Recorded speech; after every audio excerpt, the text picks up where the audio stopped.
Well, I said to get a lot of racing on a Hottrax weekend, and it's wall-to-wall racing here at Anglesey. The Motogrande 600 with a packed grid, I can tell you, forming up, and all manner of 600 cc's. And there on the front row, a man who's just won a race here, Mark Dicken, number 7, on the same R6 Yamaha, took the classic superbike victory, and he's in pole position here for the Motogrande 600.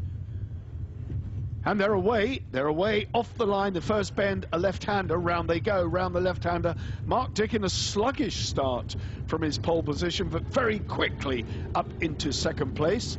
The distinctive orange number 7 R6 Yamaha. So he certainly knows his way around here because he's already been on top of the podium once here this weekend.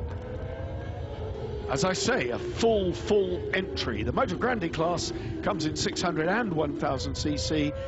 And it really is the hot spot of the weekend. This is the race everyone wants to win in both capacity classes. In the early stages, 55 Chris Peck has got away ahead of Mark Dicken. There he is, and Mark Dicken trying to fight back. They're side by side, but good riding by Peck from Leyland up north. A good ride by him, number 14, strongly behind Steve Bentley. And the rest of the field stringing round behind them. But already at the front, we've got a battle royal. Mark Dicken, number 7, want to capitalise, of course. He knows his way round. He's had a good result already today. But still, it's Chris Peck, number 55, ahead of him. But Dicken trying right, trying left, trying every which way to get by if he can.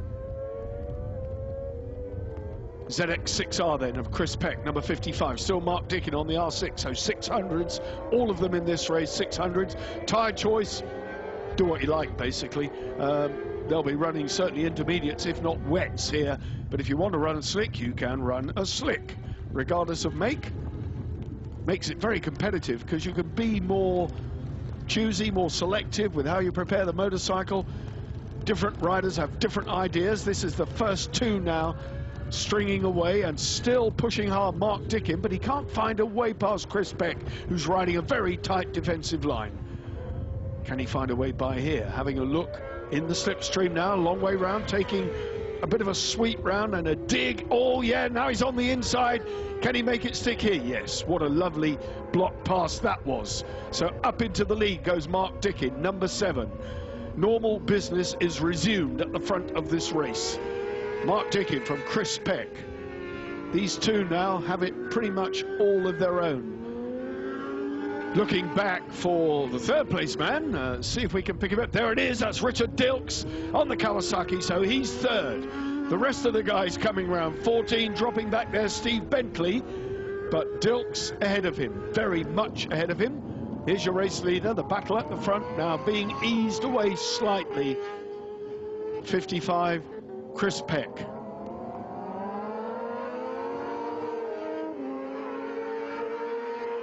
The level of competition here, just phenomenal. These riders give it everything, and they get so much racing on a typical weekend. It's just one of the most cost-effective ways, I think, to go racing. If you're a clubman, better than a novice. If you normally do track days and you're fast, national license holder. We even get international license holders turn up at the odd Hottrax event. And the rich and famous as well come along and support these events. It's a good place to be, a good atmosphere in the paddock. Everybody having a great time, fantastically well supported, and it's cost effective. Up to 3rd place now, Mike Horbury on the 675 Triumph Triple. So he's just eased his way by. As you know, 675 it's allowed to be because it's 3 cylinders. So although this is a 600 class race, the Triumph is eligible. Now the battle going off the lead, back in front. It's Chris Peck again. So I thought he'd given up and settled for 2nd. Not a bit of it. He can't spell that word, given up. He certainly can't spell settle for 2nd best. Here we go then, 1 lap and it's all to do. On the last lap, back in front again, it's Mark Dicken. So these 2 having a battle royal. Mark Dicken ahead of the number 55, Chris Peck. 1st and 2nd, you're looking at them. Terrific stuff. Now, has Peck got anything left? He's having a look on the inside. He's got to throw it back, chop back in on the left. No, it's still Dicken, heading for second win, number 2 rather, his second win of the weekend so far. Chris Peck shadowing him, looking for every bit of opportunity, just squeezing the power on. Third place still for Mike Horbury on the Triumph. There's your 4th place, Richard Dilk 73, so the top 4. Look over the shoulder from him. But look at this, Chris Peck is closing. Is he going to do it on the last lap? Dicken, look over the shoulder, he's right with him. Here we come, Chris Peck coming up the inside. He's getting on the brakes, slipping it through, just let the brakes roll off, up into the, oh God, lost the front end, too much front brake, down he goes, and within sight of the checkered flag, Chris Peck hands it on a plate to Mark Dicken. Wow.